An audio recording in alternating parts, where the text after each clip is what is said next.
And now to discuss this further, I'm joined by civil society, or rather civil society organization expert, Cad Peter. Cad, thank you so much for coming on. We appreciate you for doing this with us. Thank you, my pleasure. Good evening. Good evening. Let's get started. How do you see CSOs hold government accountable, whether it's through advocacy, campaigning, and public, awareness campaigns? Can they hold government accountable? Of course, we're holding government accountable, not as much as we want to. And I dare to say that not because of the civil society. We have seen a lot of recklessness from government officials. We have seen a lot of lack of respect for rules of engagement and democratic tenets and a lot of other things. So I think the president of the civil society have helped to put check in some of the excesses of government. And the fact that we keep demanding, we keep carrying on advocacy, and occasionally we protest on the street if need be, and that has made government to recognize the fact that, look, you cannot run business as usual.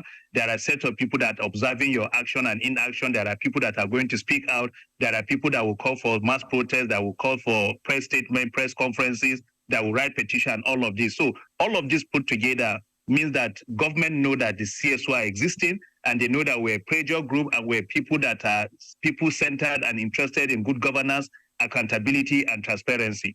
Right. I mean, CSOs is holding accountable. There are pressure groups that can hold government accountable, which is very important. But then there's a part of participating, right?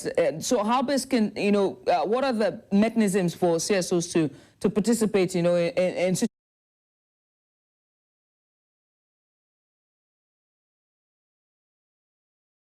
situations like, policy-making processes, or even, public consultations or better yet, committee hearings? Yeah, basically, for example, if the National Assembly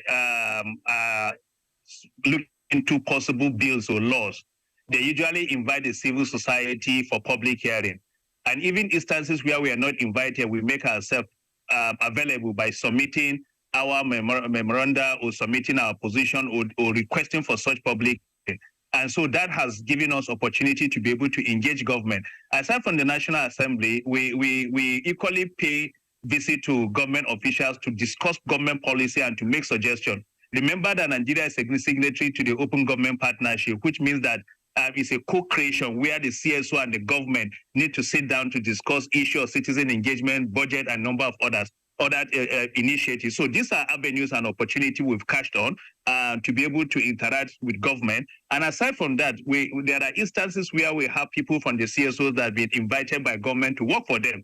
We use those we go through such kind of individual to say, look, we have concerns, we have issues that we think government need to listen to, and we use that to reach out to government. But again, the media, just like the interview you're granting me now, a number of media organizations do invite us to seek for our opinion. We do write articles in newspaper, we do issue press statements. So all of this provide us avenue to reach out to government and to let government know our thoughts about certain government policies or to propose areas where we think government need to intervene. For example, I give you a quick one. It's because of the civil society that we're seeing increased participation of women in politics and governance. It's because the civil society that persons with special needs are being recognized as integral part of our society. It's because of civil society that ethnic and religious minority persons are given recognition that democracy is not all about majority. So all of these are contribution of the civil society. When you come to the police aspect of the country, the civil society are actively involved in police reform. Talking so much about the need for police not to detain people endlessly, talking about the fact that people can equally go to court to challenge certain government actions. So all of these are the work of the CSO around the country. Right. I mean, a very, very laudable work as well by the CSOs. But then how then can they ensure that all that is represented or what they represent is being, is being implemented in the democratic process? I mean, take, for example, amplifying, the voices of the marginalized or underrepresented voices, which is really the tenets of democracy, which is for the people. So how then can CSOs ensure this? It's one thing to pressure government, but how can they ensure that, there's some level of representation?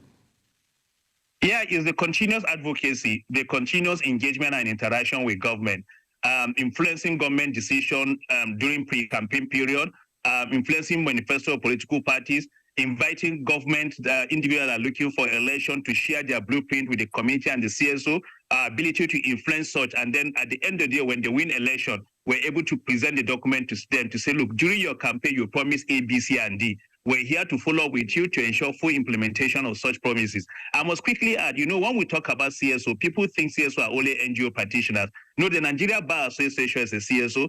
The Nigeria Union of Road Transport Workers is a CSO. The Market Women Association is a CSO. NAWAJ, FIDA. So it's a large group of individuals and collectiveness of several persons that make up the CSO. So all of these are voices that hold government responsible and voices that hold government accountable. So if government does not listen to one CSO, it will definitely listen to another. If it doesn't listen to two, we have the ability to be on the street. We have the ability to speak louder than what I'm saying now and to get government attention. And over the years, we've seen that we're not yet there, but we've seen deliberate and intentional engagement that has given us some kind of response, and we're seeing more of our input in governance around the country.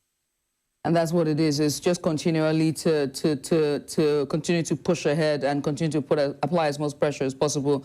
Well, Kat, Peter, thank you so much for coming. I appreciate you for doing this with us. Thank you so much for having me, and happy Democracy Day to all of us. Likewise. I'm away from